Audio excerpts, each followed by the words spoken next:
How's it going, gamers? RebelX here in the War Room, and today we're looking at The Witcher 3 Wild Hunt. Tips and Tricks Part 5. This is where we're looking at more abilities to get for Geralt, what type of potions you should get to regenerate your health. Also, too, is the fact of how you can get a master-crafted armor and sword, and how to take down giants. So let's get into that right here, right now.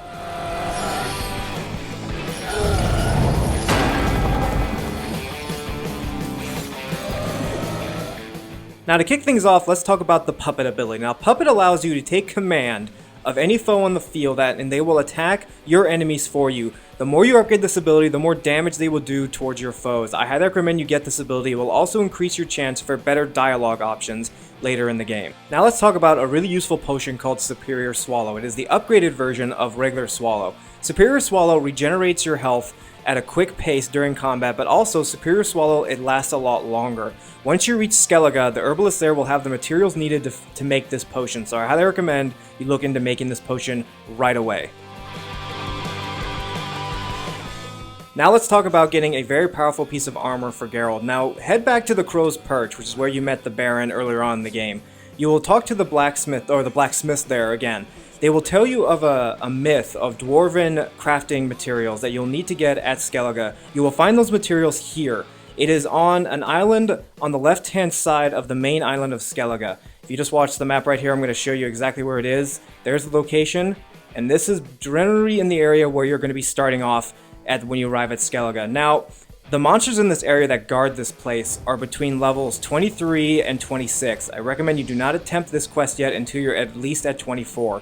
Once you clear out the small groups of enemies, the final enemy that stands in your way is a level 26 troll. Now trolls, through my experience, don't like fire very well, and they're very slow and kind of easy to take down. Move in, strike them a few times in the chest with your silver sword, back off, dodge their rock throw. This is a battle that will last a few minutes just because of the fact that they can they can block your attacks pretty easily when they put their arms up. But once you kill this troll, scavenge around the area and find the master crafted tools that you need in order for the blacksmiths to forge the armor that you request. Now once you've gathered the materials needed, head back to Crow's Perch, and your quest isn't done yet. The woman here will require one final piece of an ingredient to build your armor for you, one of the best armors in the game you can get. She requires the acid from an arch griffin. Now, an arch griffin is virtually the same type of species of griffin that you faced earlier on the beginning of this game. The only difference is that this griffin shoots out acid from its mouth. It's a level 26 griffin. I recommend you light this sucker on fire and also hit him with your stun ability. Attack him a few times in the back with your heavy attack and then back off. This bird is slow on the ground, but its attack damage is very high. Its acid ability is easy to dodge.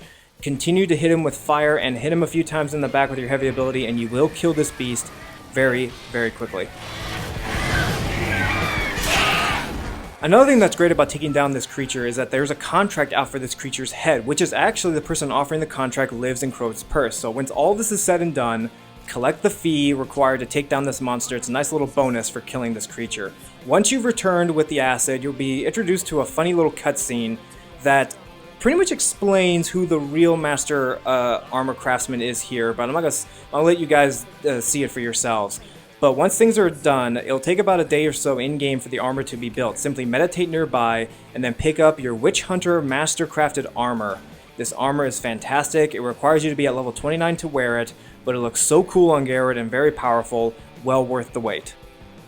Now what's the point of having really cool armor if you don't have a cool sword to go with it? Well, now we're going to talk about a quest you can do in Novigrad that gets you a level 28 Blade of the Bits. It's actually going to be crafted by this gentleman here, who is a dumpling baker, retired blacksmith. He wants to restart his business and he needs your help to do it. The mission structure for this entire quest is very straightforward. You're going to be battling mercenaries and bandits, basically the underlings of the crime underworld. Once you've completed this quest, you're going to be making a lot of deals with local crime syndicates in order for this blacksmith to get the materials that he needs. Keep in mind, if you haven't done a lot of side quests in Novigrad that has to do with the underworld, you're going to lose a lot of these quests once you complete it, because you're going to be getting into the affairs of other crime bosses. So keep that in mind if you do this mission. But once everything is said and done, the blade that you're going to be getting out of this will take about a day to make. Simply meditate outside of this guy's headquarters. And the blade, when it is finished, is so worth the wait. As I said, it's called Blade of the Bits. It's a level 28 sword. You can attach 2 ruin stones to this sucker, and combining this with your Witch Hunter armor, you will literally be a force to reckon with in this game.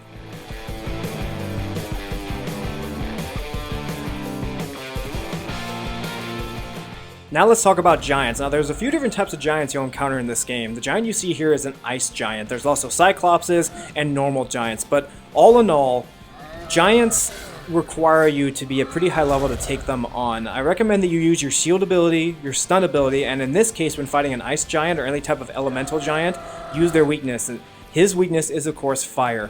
Now any type of giant you face, they are going to use weapons in the world around them to fight you once you've weakened them a little bit, but also too is that they have a very powerful charge ability. Only move in and attack a giant when they finished off doing an attack or when their back is facing you. A giant's frontal attack, or anytime you attack them in the front, they can smack you away and stun you for a few seconds, allowing them to come in and hit you for a heavy attack.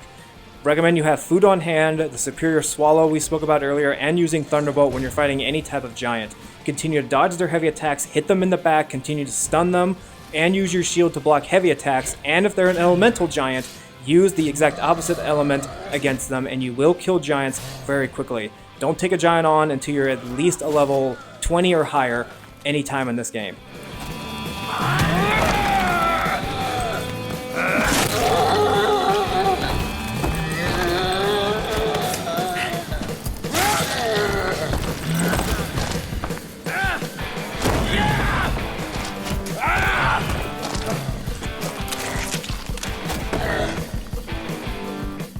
Hope everyone here enjoyed our quick look at The Witcher 3 Wild Hunt Tips and Tricks Part 5. We're going to be doing a lot more gameplay tips and tricks vids on this game very soon, along with more games in the near future. So feel free to subscribe to us, and we'll see you guys next time here in the War Room.